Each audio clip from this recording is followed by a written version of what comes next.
is actually show you how we go through and model structural elements. And a lot of the techniques you can learn, a lot of the tricks that could actually be applicable, things that you can apply really for using your architectural models too. Because one thing that is kind of cool about structures is they tend to be very repetitive. So if you sort of figure out a basic system and how some of the elements are going to lay out, you want to get some things to copy things around, to rotate them around, to kind of really make things move much more quickly. And I think that same sort of technique is going to actually be useful for you for like all aspects of it. But we'll start by taking a look at structural models. We'll start with an architectural model and add some structural elements to it.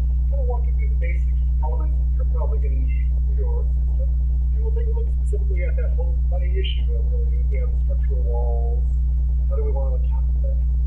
Between like the architectural walls and structural walls and all that properly. We can also take a look at MEP model, just depending on where we're getting throughout the whole class.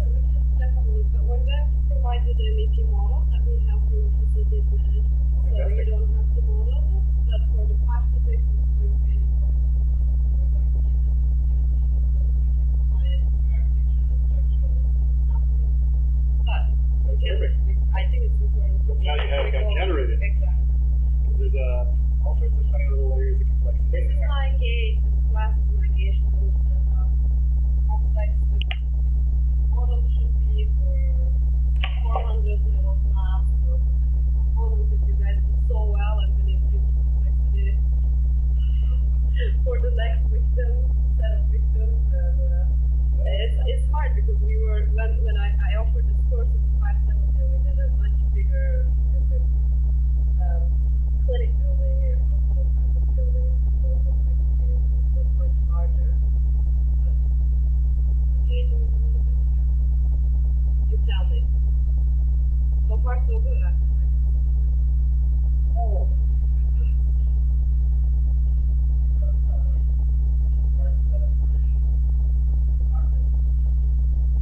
That is not how big the building is. There's some complexity. Where do we stash the files on this drive? It was, where did it go? Oh, there it is. Yeah. Oh, okay. I'll top this thing. There we go. Structural MEP. Beautiful. Oh, it was there. Oh, it's buried alive in there. We've got to extract all these.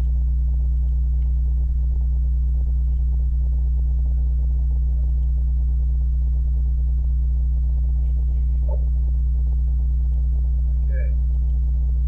We'll go ahead and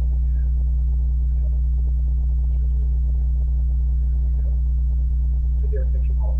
Let's go ahead and start out with the architectural model and we'll work from there. And we'll go ahead and set up something else in the architectural model that'll actually be useful.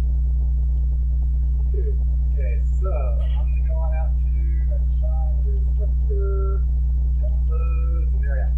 Set up that architectural model and start with that. This is the same building we looked at last week. Doesn't have exterior structural walls, but we'll go ahead and change some things around to kind of make a little building right next to it that does have some exterior structural walls. But again, we have a basic little architectural model here that's just waiting for some structure to be put into it. I'm going to kind of show you some techniques that actually may be useful for you, kind of like on the architectural side.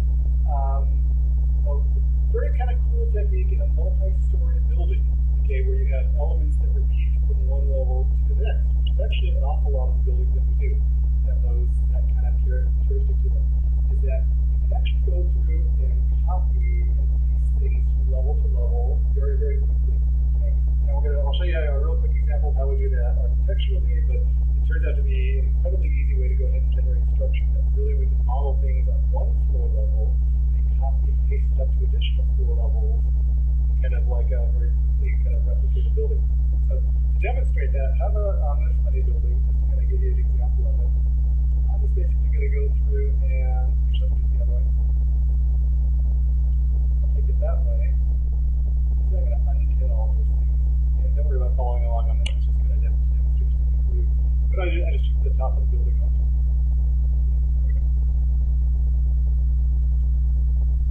So I got like the second floor there. Things are looking pretty good. I want to put a third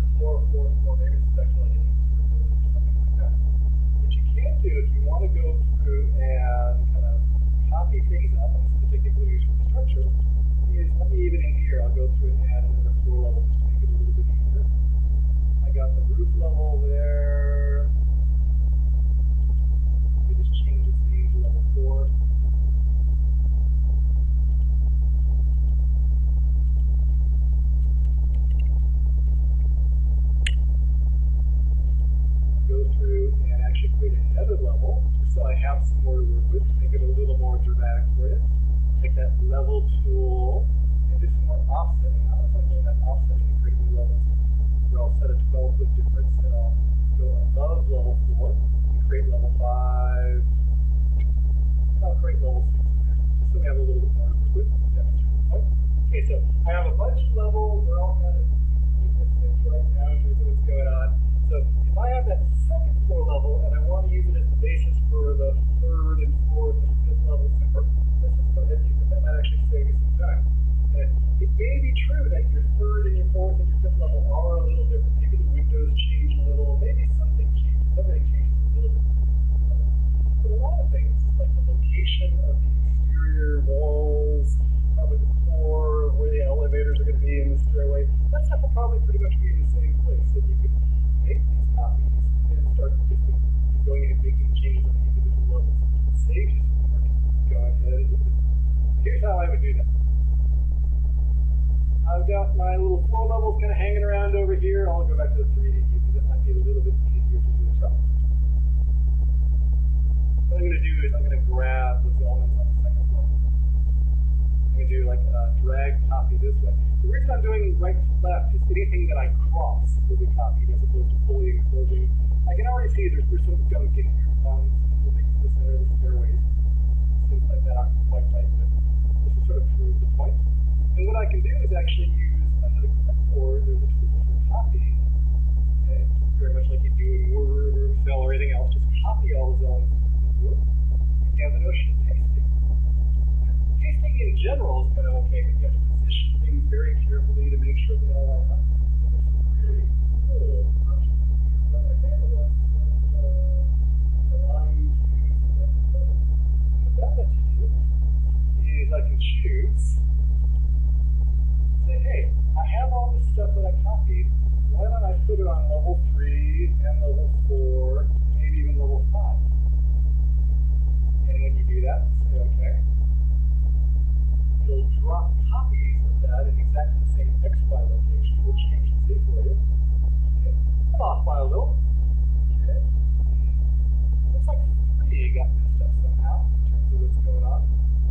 Figure out what's going on there. But this basic technique of copying and pasting between the different levels is the way to actually save yourself some time. So, if someone's gone through and put all the work in terms of getting like a lot of exterior walls on level 1, you know the level 2 walls and level 1.5 walls are going to land right on top of that, you know, it's okay to go into that other file, copy elements out, and paste them in. You can do that between files too. You'll just understand everything in terms of XY coordinates. So, whenever you can, do stuff like that because it turns out lining things up manually and aligning is so hard. You know, and if you're off by just a little, it makes a difference. Whereas this will go through and make very precise copies between things. Okay, so that's kind of a funky little architectural application. If I actually had to make this like a 20-story tower, we already used that. This way we kind of get something. Again, these are independent copies. If it turns out later on that this level has windows that are a little bit different and offset, and this one has that one off, no problem. Yeah, we just use it as a starting point to save ourselves some drafting work. Okay, from here on out, each of those has its own floor plan to be adjusted independently. Okay, so that same technique is going to come in and be handy for us a little bit later when we do structure. Okay, let me go ahead and I'll just go back to the original architectural model. Let me close this tab. I don't really want to keep that. And take a look at what we're going to kind of use out of the architectural model. Because the biggest thing I'm really probably going to want to keep out of the architectural model is really just to pay attention to this notion of the levels. You see it, by the way? Probably. Fix that.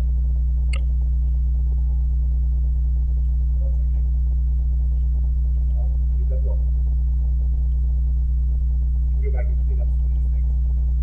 Let's just undo that time and it would actually do it. Okay, what I'm going to do though is pay attention to things that I really want to add in this file, which are, I really care about the line, care about the line. Those are things that really need to be out of this. Actually, before I grab those, let me go ahead and do something a little bit different too. architectural walls and copy those over to the structural file just so you can sort of see what that looks like. And to do that, what I will do is, how about this? I'll extend it out a little bit. I'll put a couple more grid lines in there, just so I can put another little building over here next to it. We sort of experiment with that. I'll say, how about grab some grids? Put one over here. One over here.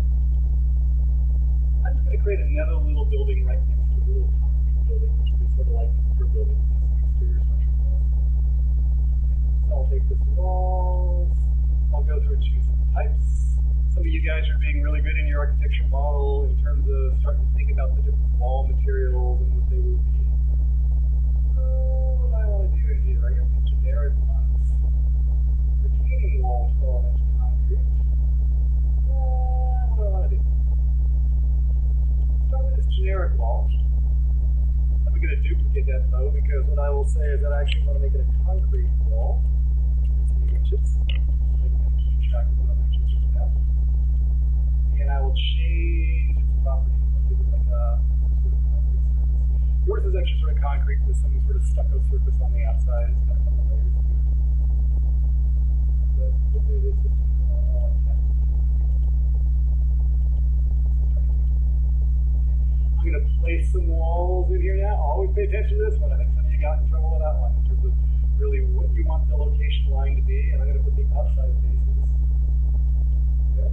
Also the whole notion of the levels. Whether I want to go to level 1 or level 2. I'll do that to level 2 right now.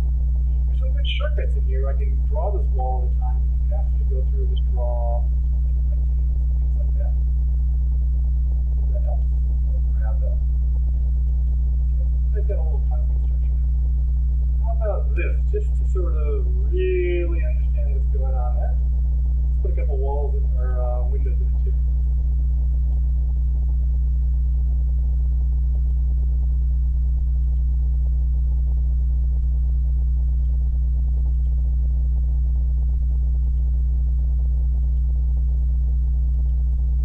So we have some punch outs in there, so we can kind of see what happens to those.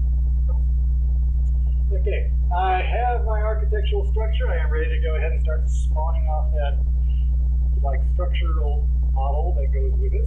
So let's go ahead and I'll save this away. And I'm going to open up a new file. Simply do it as a linked file. You could do this in the same file, but I'll do it as a linked file. So I can like separate those things. I'll say let's create a new project. I can choose which template I want to use. I'll use the structural template. The structural template is really a little bit different in terms of the types of elements that are loaded into it. So really any file type, any template can really be model any of the different disciplines. Structural has a lot of structural elements, families that are loaded into it. So it's also set up so most of the views focus on the structural elements and the building. But again, you can take any of these templates and kind of adapt them to really do what you want to. Don't worry if you start the wrong template. You can always fix them. So I got this brand new blank template, and one of the first things I would love to do is actually grab those like grids, level lines, things like that. So showed you that a little bit last time. You could just link it as a separate file. What I tend to like to do is actually create a file and then also copy it.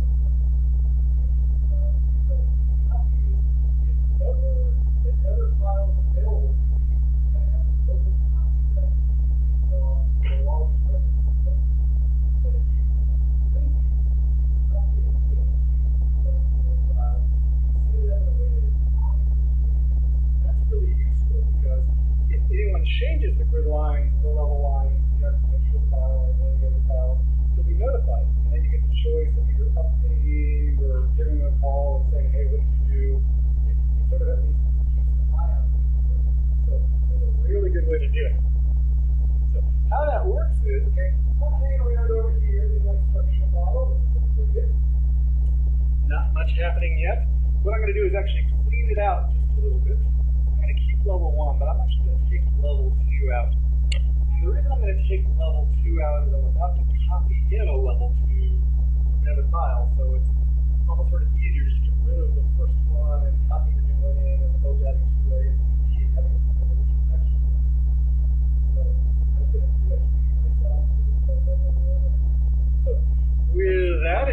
case, we're ready to link these files together. And we will do that by saying let's insert. We'll link to a Revit file. I think most of you went through this process already.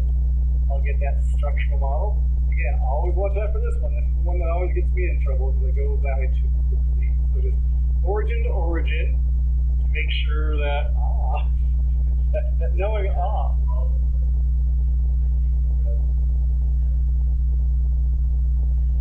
Yeah. Does it keep on moving on you, or do you have it linked down, locked down now? No worries. It's like, if this is one where, if you have that problem where it's unlinked, we can relink it origin to origin, which is cool. That'll at least keep it moving continuously. And then we do this little game where we tell it to move the base point, which is really just getting your new file to adopt 000 of the other file. So if you're in that hole, I got a solution for you. It's like 4 or 5 steps. This was one next time we're going to tell your technical skills. Oh yes, Right? exactly. It's on the list of like things they need to know about. It's the problem. At least for me anyway. It probably makes perfect sense to someone else, but it doesn't make such good sense to me. Okay, let's go over to level 1. I think I got like more in there. What I'm going to do is actually just grab. I was supposed to link in the structural one, or the architectural one. It looks like I linked in the structural one. Honestly, yes, I linked in the structural model unto itself, which is what I'm saying, hey, that structure's looking good because it's already completed, and that's not what I want to do. Let's try that again. Insert. I'll say link Revit. I'm going to link the architectural model in origin to origin. Oh, it's going to complain because architecture is already open in the background. No worries. Let me try to close it out. I will switch windows.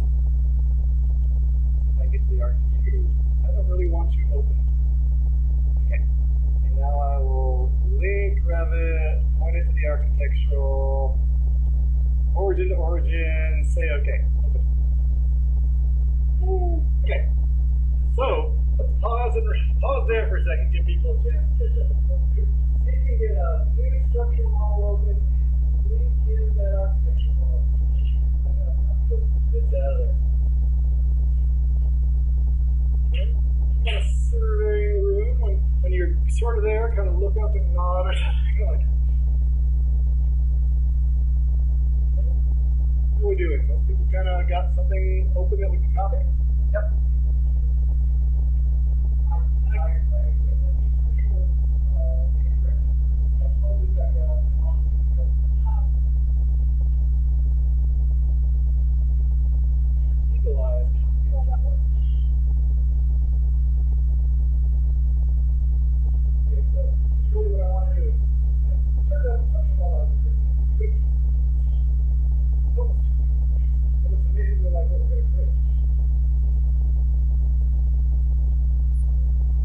Exactly.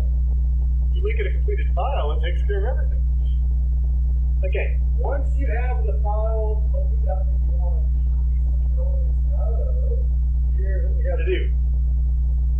You have to, it's under, you got to remember, under collaborate, under the collaborate tab, create a choice called copy monitor. In the upper right hand corner of the screen. And here's how copy monitor works. Copy monitor says you're going to point the elements of link files you want to copy into here, and monitoring is track of them so when they happen to change them, only notice that happen to change. That's the idea there. And the way it works is I'll say copy monitor. I'll say let's select the link. You can actually monitor elements of your own project. You have a lot of people working on a project. If you're worried someone might be moving things and you need to keep track of it, you can actually kind of monitor things internally too. But the more common application is to actually monitor something in a linked project. Okay, when I say select link, I can choose some linked project. I'll just click on this to get the big blue linked project. And now we're ready to start copying. So we can do this a couple different ways. You can't go through copy elements one at a time, copy, choose stuff.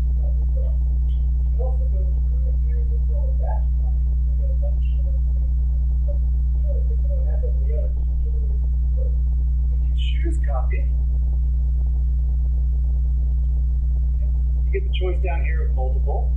So I could just go ahead and start clicking on elements I want to copy. I want to copy this grid, I want to copy that grid, I want to copy that grid. I'm going to get all those grids in just a second. So it's just really up to you whether you prefer to click on them independently or whether you want to, like, say, multiple and grab them all at once. Either way will work. Let me go through and maybe I'll grab these ones independently. So I'll just say copy. Copy that one. I will copy that one. I'm just grabbing them one at a time. Maybe I'll get these this way. Okay. That's all the grids that are going vertically through the building that way. Look at those two ones that I added to my little funny building off to the side. Copy that one. Copy that one. In the other direction, if I want to go through and do multiple, let me show you how that works. It just sort of changes the mode just a little bit. If you choose multiple, what happens is you can just sort of choose them. I can either control click or drag to get them all. Whatever it is, it's going to make the most sense to you. And then you say finish. That basically says you selected an entire set of things or fully new selection.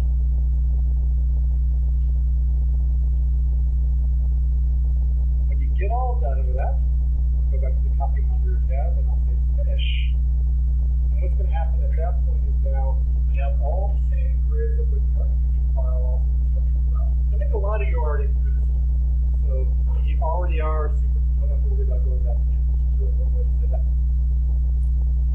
Similarly, if I go to the elevations, I really would like to grab the same levels. So it's maybe that same sort of copy monitor. I select the link. And then I can just choose the elements that I want. Either grabbing them independently or choosing multiple and just dragging through to grab a whole set. Finishing. Finishing is again just saying that I have selected, I'm closing the selection. I'm not going to be selecting anything more. I have to go back to copy monitor and finish it and actually copy them. So all that was really about just establishing this frame. Change. The next thing is now, since they are copied, I don't know if you can see it so well, there's actually a little, it's almost like a little heart on that. What's going to happen now is this file changes, this changes, grid line C will change the architecture model. What do you want to do? You want to adopt the same change they made? You want to resist?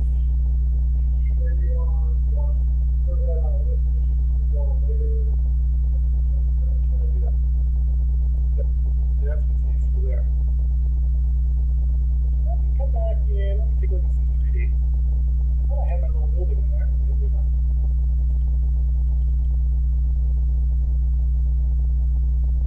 Structural view there. Let me switch this over to a different display. I'm just trying to see if I can get to turn on a coordination view. Coordination view should show all the elements. There we go. So let's talk about this. Every view has the notion of some discipline to it. And in terms of that discipline, if you show the architectural elements, shade those, maybe I can sort of see them. That's what it sort of considers the architectural elements. First two floors. I sort of scalp the top of the building there. The structural elements, there's really not much there. There's some floor plates there. I'm going to start adding a lot more structural elements.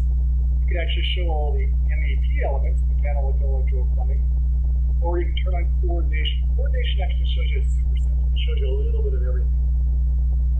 But I wanted to show you about that little building on the side. Maybe before you thinking about exterior walls that are structural.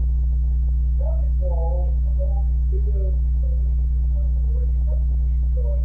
You'd love to basically have the structural equivalent of them over in the structural drawing so you can hang beams and elements off of it and model your structure. So here's what you got to do. Just got to zoom on down in there. Okay. If I'd like to make a copy of some elements, I'm going to keep them in the structural model, but actually still be referring back to things in the architecture model. That same copy monitor thing that we were doing with the grid at the level. Same basic operation. So what we do is we say copy monitor. And I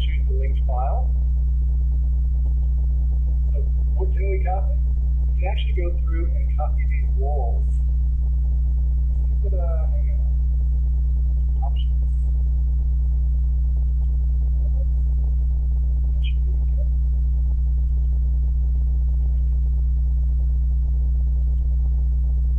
There we go. So what I'm actually doing is I'm creating new walls in the structural drawing, in the structural model, that actually mirror the walls that are happening over the architecture model. The cool thing is, if anything happens in the architecture model, the structural walls, there's any sort of handle that, you want to be two places at once. Let me go ahead, I'm going to shift this back again to just a structural drawing.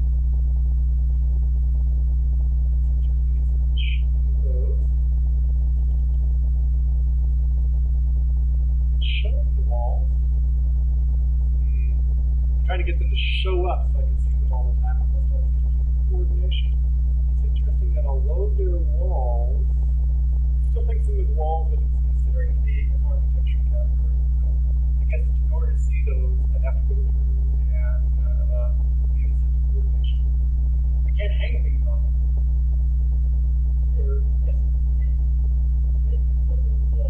Yes.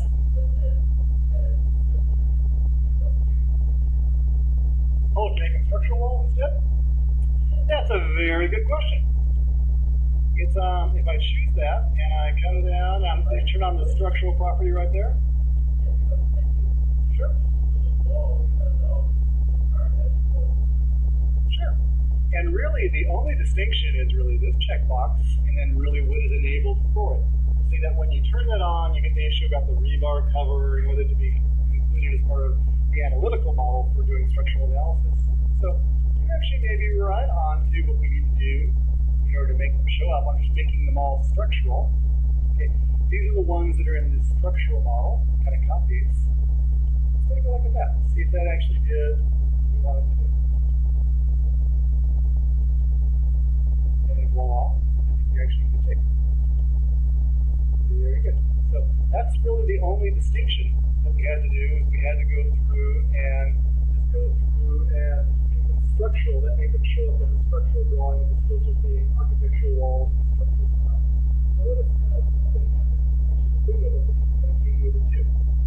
So these structural walls are going to hang around over here. We can make them concrete wherever you want to. Those are going to go ahead and honor the punched openings, like they're created by the windows and the doors and whatever. So that's actually pretty good linking in terms of what's going on. And if you change something in the architectural model, there should be some sort of warning about that something changed there.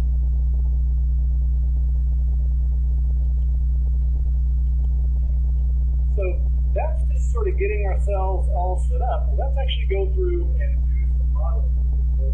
So basic elements that you typically need is sort of building from the ground up, kind of like the direction I'm very bad about thinking about the walls, the columns, things like that. Those foundation glass, almost the way we tend to design things. So design the building and make the foundation of the building. So although I would 9 times out of 10 say you should model things in the order and the way that you're actually constructed. I break that rule for foundation, but first to admit that. Yes.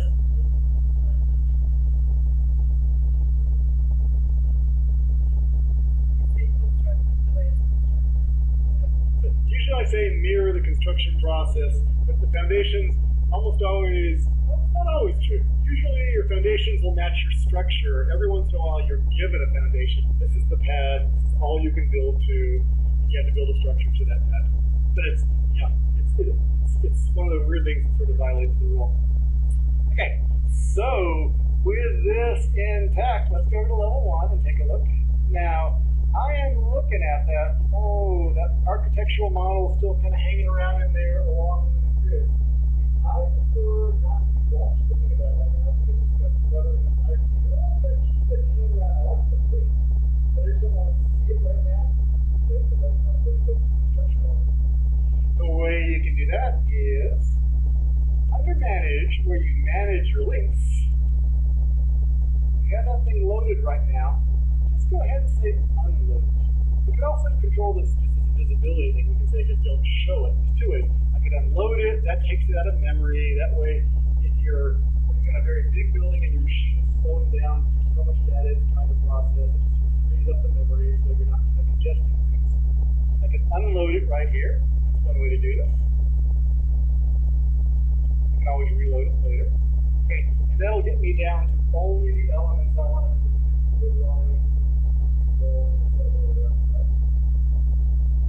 The other way that you can do it, just so you know, is under visibility graphics. You also have this notion of Revit links, and you can basically turn off the visibility there. So it's really just whichever way you prefer. If you have a lot of memory and you don't care to be loaded, you try to just put that in and go into and make sure we try to get as much out of memory as possible. Load and unload it stuff depending on what you actually need at that time. What we have now are the grid lines, and we are ready to go. So let's talk about how we actually start executing structural elements. So all the structural elements we're going to put in there, the wall, or the column, the beam, the sub-beam, the slab, those are all really ultimately examples that we can go and add to the as we go, that's what it generally starts with just going to a tab, and in this case, instead of going to the architecture tab, we're going to the structure tab. And you'll find beams and columns and trusses and braces and beam systems. And we'll take a look at all those things. Those are sort of the main elements down the types. But the general procedure is that we'll choose an element, like if you want to put in the columns first. You'll see there's some choices over here for the different types of columns that are available right now. Like doors or windows, if the ones that we need are here, if the ones that we need are the other side of the library that isn't already loaded into the building, what we can do is basically say load a family. Like I have all these 8s and 10s and 14s. Let me go ahead and load something even bigger. Say load a family. And then we can go down to the structural section, structural columns. I'll go to some steel columns, some W columns, but again, you may have C channels, you may have all sorts of unusual shapes. In your building, find the basic profile of the beam. You'll see there's actually a giant catalog in here of the different sizes. Everything all the way up to 44-inch ones, 44-inch width, all the way down to the very small ones. I'm going to bring in something a little bit bigger so you can sort of see the difference. I'll bring in like the 24 by 55. So these are all standard steel shapes. It actually has very accurate profiles and all these actually computationally accurate. So you can model the element. Go ahead and the thing about the structure model is it is computationally active. That a very common procedure is to go through and use first guesses, of what the size would be, to get it into a model, take it from an analysis program, do the analysis, and then the analysis program can actually change the size, and they'll be reincorporated back into the model. So all the elements are truly active. The choices you make here really will have an impact on the structural analysis. But you're not going to lose anything in the process because we often, even as architects, we tend to make first assumptions based on past experience, what's worked in other buildings, and then the structural engineer will help analyze the detailed loads and figure out exactly what we need. So I'll say, let's get that W24 by 55. Let me get one of these 21s in here too, just so we have a nice variety of things to work with. Don't go ahead and bring in the entire catalog. You could. The biggest problem with doing that is if you bring in the entire catalog, it's just filling up your memory with a lot of stuff. But again, it will slow things down. So you could bring in 500 different shapes, but you don't need them. It's better to kind of keep it relatively weak. So we are ready to place some columns. You see the new ones are in there too. I'm going to go for these 14 by 43s. You go with whatever it sort of shows in the drawings. So we're ready to place some columns. Now, columns, very much like a wall, has parameters with how they're going to go into place. One choice, and these are all showing up here in this little options bar. One choice, and sort of a very important one, has to do with the difference in the way that architects look at the world, structural engineers look at the world. And when it comes to sort of the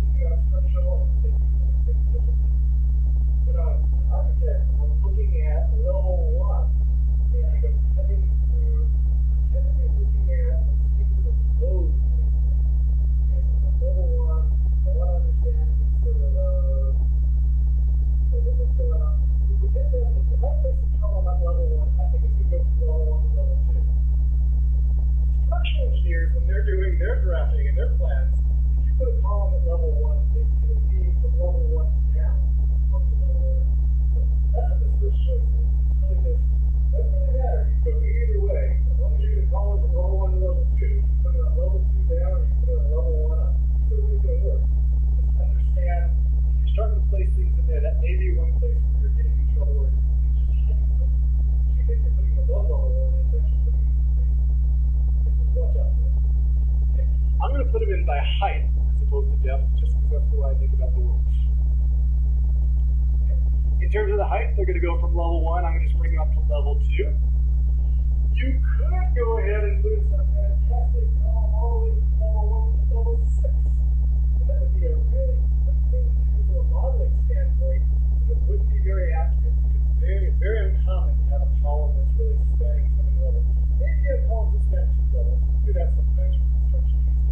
But go ahead and model things the way they're going to be constructed. Because eventually, someone who's going to build this is going to work with your model to do construction sequencing and planning and ordering and materials. So columns are really going to go from 1 to 2, draw them that way, and then copy them up. Always try to mirror the way it'll be done. It's kind of like what you guys did there. When we put beams in, we're going to sort of break them between the column spans as opposed to kind of stretching them all the way through. Okay? So, I'm going to say level 2, and we're going to start placing columns. And this will actually have them in their final assignment.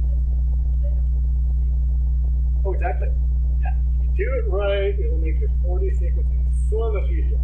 So, plan ahead, which is that whole point about, same amount of work that we've shifted it earlier, because now as a designer, you have to think about, you actually have to think about the construction sequence, which is good, but more work.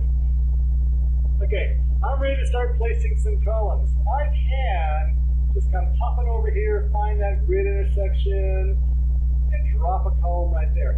If you are dropping columns, zoom on this, you can see it really well. Before you click and place the column, you can actually hit the space bar that will rotate through some different options. And I can put it right there. My first column is in place. I can put my second column in place. And I can keep on going and placing these things independently one at a time, and that's all going to work out okay. Just to confirm that things are actually looking okay, you might want to go ahead and switch over to your 3D view. Just kind of make sure things are looking good. What's happening out here.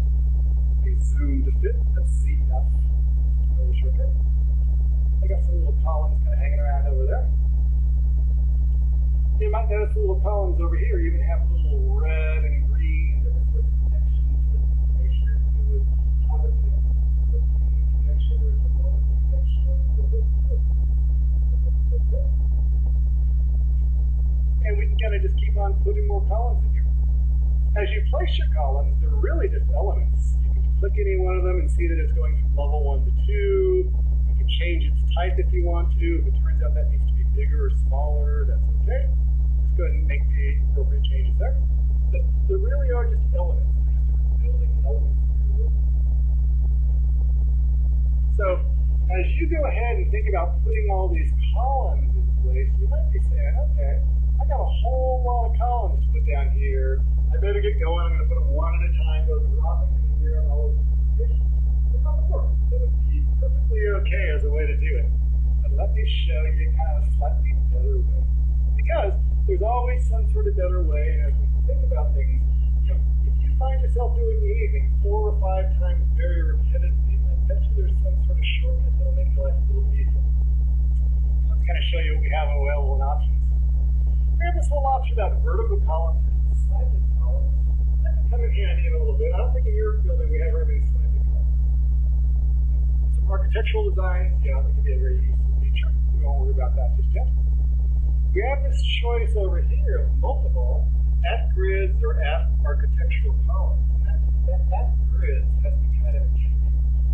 I've got a lot of grids over here. Which one is the column and almost every intersection?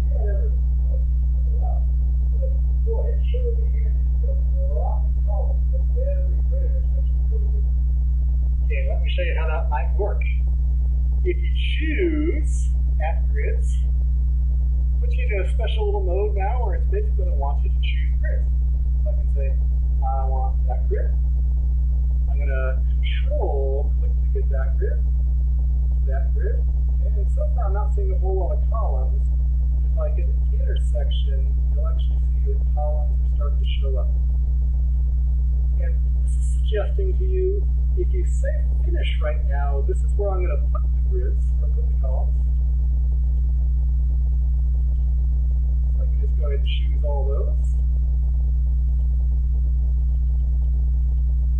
Take care of that one for right now.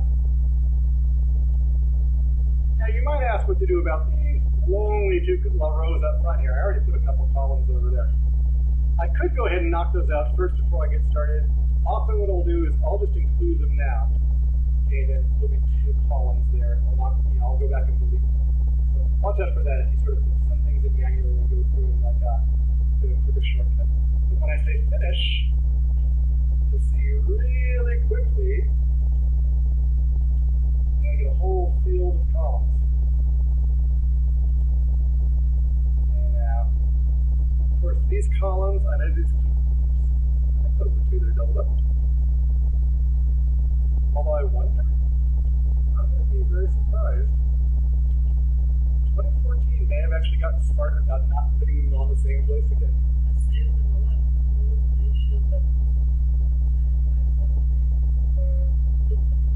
Yeah.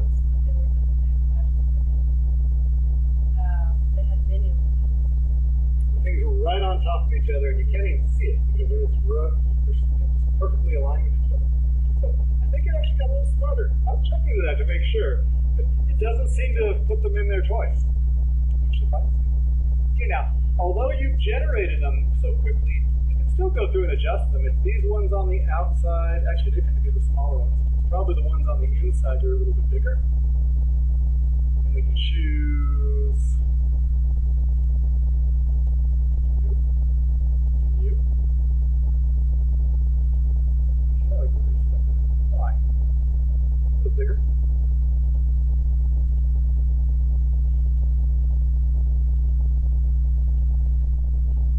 Now, one thing to watch out for, especially relative to your guiding residue flow, I think you actually do have columns that are up to the center part because you have to kind of look at the precise detailing. If you need to change anything, no problem. Just go through and choose it. And I can change that so it goes up to level 3 or whatever it needs to go up to instead. So it's like building with finger toys. You're just sort of putting pieces in place and kind of going down. And for you guys, you have a little track, decide what is work. Flip to work. Not here. So you're in a funny negotiating position. You got to figure out who owns what. Okay, so go ahead and get some columns down here. So do most people have columns? Feeling good? Columns looking okay? Okay. If columns looking okay, let me kind of tell you about one of the advantages of working this way where you put things on the grid lines and stuff like that is if someone decides to go through and move the grid lines, notice the columns move with the grids. Okay, which is actually pretty nice. So this is going to get back to this thing about parametric design. The same reason I like going from level 1 to level 2 as opposed to an explicit height. By handing things out to column grids, what's happening is building this relationship with the inhabit the column grid structural sort of flexibility. If you got your structure right, you can actually get it such that you move those grids, columns move, stretch, edit, intermediate beams start showing up where they need to. You really have very flexible structures that take care of, if you model the intent properly, they'll take care of adding in the elements that are necessary to kind of get it literally right, like for that specific condition. So whenever you can, go ahead and build these parametrics that you that and all they run. Okay, if you got a bunch of columns hanging around on level 1, you are probably ready to put some beams between those different columns. Let's talk about how you do that. So beams is really just another family type. Again, beams, hop over here. There's different sizes, and if these sizes look good to you, that's fantastic. Like, what are those big beams on your, maybe anyone have done the structure? How big are the beams that you guys are looking at? Like this one across that second level. Yeah, how big they're offhand? Oh, no worries. See if you can find a size for us. We'll load that size in, and we'll talk about what we're going to do. We're going to put some beams in there. Putting beams in, these are just going to you can put them in 3D, which is not often done. Like it's really very specific control what level we're going in at, and controlling right. Where beams sometimes get in trouble, or we get in trouble with modeling beams, it's a whole notion where you're looking down or you're looking up. And in your floor plan view, you're looking down. When you're on the first floor plan and you're putting beams in, you're probably putting them on the floor of level 1 as opposed to the ceiling of level 1. So it's very handy to do is actually, if you're going to put them in plan views, actually do like the ceiling plan and looking up instead of looking down. So, you know, if you're placing beams, I'll put beams in here at the long end, I'll show you exactly what happens. If you tell me what we're running that says, oh, you just created an element, you can't see it in curve 2. Okay, put it back in there, you just created an element, you can't see it in curve 2. And the first time through, you finally realize, okay, it's trying to tell me something. And what it's telling you is, you're putting them in there, they're just either above or below, or somehow outside the span. Like that, but I'll demonstrate that once you start seeing. So, what do you have for me in terms of beam sizes? Oh, that's an easy one. That's already even in here. Okay, we'll go with that one. Okay, so if I needed to load some new ones, I could, but if we don't have to, that's fine. What I'm going to do is I'm going to switch over to the 3D view just to kind of demonstrate that first, because I think that's the easier way. Then we'll go from there. Okay, I'm looking here. I got this whole notion. Okay, what's going to have options? And in terms of the options, I got the size. Okay, great. That's looking good. I got the right family. Let's talk about the placement plane. Placement plane is really where you're going to put that measure relative to really what's going to shift it. So if I'm going to put it up at this upper level here, actually we want to shift that. Instead of being placed at level 1 and measuring relative to level 1, I'm placing them at level 2.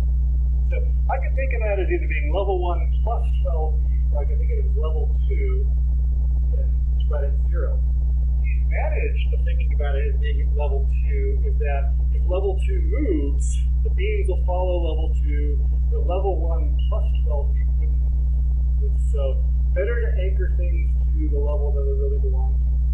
That make sense? Okay, a weird explanation. But how it looks is like this. I'll change that over to level 2. Structural usage, I'll just let that be automatic for now. I'm going to turn on 3D snapping. And here's what I'm going to do. I'm going to go just really from the top of this column over there. To the top of that column over there. To the top of that one. Okay, so far so good. Now, what to watch out for is this. Going from here all the way to there. Because, oh, well, that was ever so convenient and made it really quick to model it. That's not actually the way it's going to be built. So you don't want to break that up into separate little subsections. So if you've done that, go ahead and back them off and kind of put them in individual sections. Actually, shows that I split those. I'm going to do this. Let's see if I can split that. I'll try anything else. That's not too bad. I guess you can split. So if you put your very long beams in and you have that issue and you need to split them, go ahead and grab your beam, choose the split tool, just kind of cut it right about where you think it should be cut. Oh, it's easier than I thought it would be. Okay, so go ahead and put the beams in. So different sort of techniques for beams. I'm going to cover a couple more things in terms of what works and how to make it easier and what I can actually work. In terms of the beams and putting them in there, okay, great if you want to put them all in individually. However, just like we can go through and go and put the grid lines in and use those to dictate where the columns are going to be, you might imagine there's kind of a tricky way to put in the beams based on the grid lines. It's often you want to put beams on grid lines. So let's take a look at that.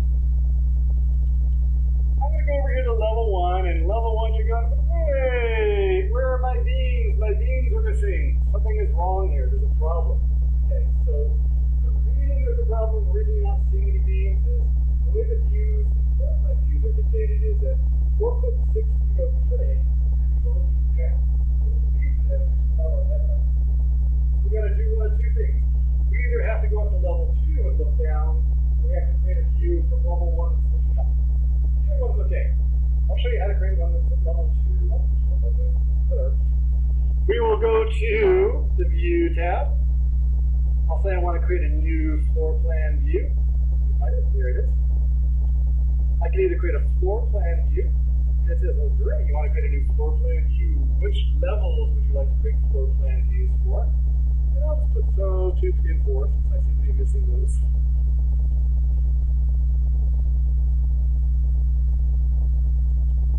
Under the floor plan views. There we're looking down from level 2. You can actually sort of see the beams right there.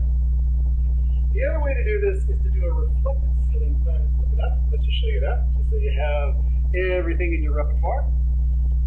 Say a new reflected ceiling plan. I'm going to do that for level 1, 2, and 3. That will be looking up instead. So in the ceiling plan for level 1, you can see those beams. Either way sort of works. Now, you're looking at those, you say, well, don't look like these. Those look like a big fat line. Okay. Yes, you know, on special graphic, you recognize the way you can represent the graphic. If you prefer to actually see something that has the thickness and the approximate 3D appearance of that beam, not to worry, here's how you do it. There's this whole notion of how much detail to show in a drawing. This is true architecturally, it's also true structurally. For saving time, saving memory, we can represent those beams very simply as that line, so that we can render very quickly. If I actually want to see the added detail, I can go through and turn it out to either medium or fine, and it'll show the true beam size and dimension. Okay, whichever way you prefer. We got some floor plan views, either looking up or looking down. We can now go through and place beams that way. If you want to do that, here's how it looks. Do it looking up. I'm going to go back to my beam tools. Okay, I'm going to say, well, let me go ahead and put it at level 2. That's the level I want to put it at. And even though I'm at level 1 looking up, that's where I want to put the beam. I want to go through and put the beam in from here to here. I can do that. And hopefully those are showing up at the right level. You can confirm that in 3D just to make certain they're looking pretty good. So you can put them in floor plan views. That kind of works out okay. The other thing you can do in floor plan views that's kind of handy though is to use those grids. Let me show you how that works.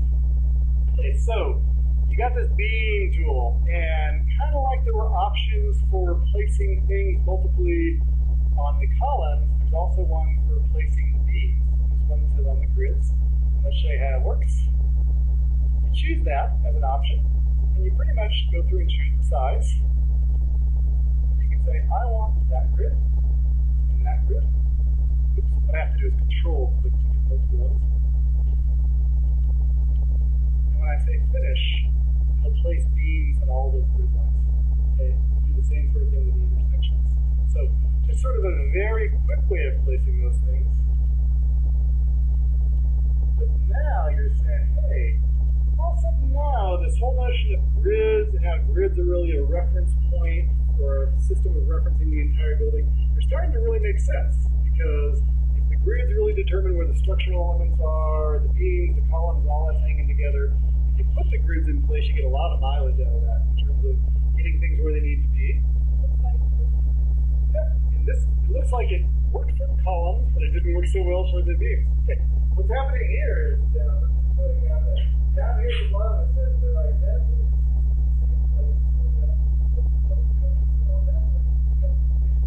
If you get that, not to worry. Take one out. I'll actually show you later another technique where you can find all your duplicates, but that'll take that out. about the boundary case of when you try to put in a beam and you just can't see. That's the other thing that gets people in trouble. Here's how that typically happens. For example, I'm looking at the ceiling plan over here on level 1. So I'm looking up, and I say beam. And I say, oh, if I don't have that set properly to level 1, or I have to level 3, something like that, I go drawing the beam. Everything looks so good, like it's going to work. Actually, no, came at level 2. No. That worked, but I didn't want it to. Let's try again. Beam, level 1. Oh, this is what I have a 3D snapping on right now. I grabbed it because the 3D it sort of figured it out. Okay. This is the message I want you to watch out for. It says, hey, you've created something. How does the created element of this one? You want to check the hue, grammar, settings, bunch of things that could potentially go wrong. So look at everything. Don't think about those things that could go wrong. One, it's either above or below the range of what you're looking at. That's kind of a real common one. Gets you in trouble. Another one that might get you in trouble is every view has this notion of a discipline. So the discipline will be this at the structural, if you want to see the structural, if it's coordination will show everything. If that was set to architectural, if you try putting beams in, you wouldn't see them. Beams are considered as structural, so they'll just be filtered out. There, you just can't see them because they're sort of filtered out to that point. Okay. That's one way that you get in trouble. Another way that you sort of get yourself in trouble is just this whole one. This notion of, whether it's coarse or higher resolution. And people will not be able to spot the beams that if you want to see all that detail, go ahead and set it up a little higher. Okay. What's the other one? Oh, the other one that gets you in trouble is as follows. You have probably noticed that there's this thing called visibility graphics. That shows up in view and doesn't show up in filtering.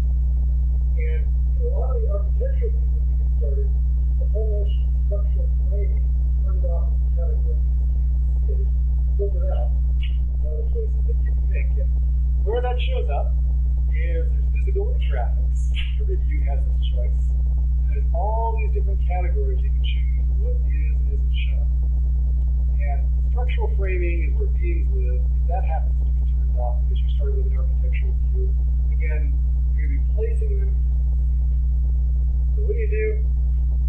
My best thing for fixing this is to go back to the 3D view. And in the 3D view, make sure you're set to high resolution. Make sure that your visibility graphics is set so that all the different elements are on, including the structural framing. You should be able to spot where it is. In fact, here it is. It's hanging around down there right now. You're saying okay, that's kind of in the wrong spot right now. We need to move it. What I can actually do is just go through and I think it's just edit the going to work. It's currently sitting on level 1 as opposed to level 2. I can actually choose that and say that I really want to put that on level 2 instead and just jump it up. So put a bunch of things and they all end up the wrong level. There's always some way to get stuff out of that. So we're going to have to figure out how to make it shift. Everything's an element of that property. Just go around the road. Like that. Okay, let's do this. And it's your break time. Okay, let's do this. Why don't we break for now? When we come on back, we're going to talk about continuing this in terms of getting intermediate elements that we have, supporting the skills there, and patience of this. Even better, how we take this thing up and doing the level 1. So, copy, all the things that we're supposed to roll out. Okay, so come on back in 10 minutes, and we will continue with that. Hopefully get you going with enough to get you structurally modeling.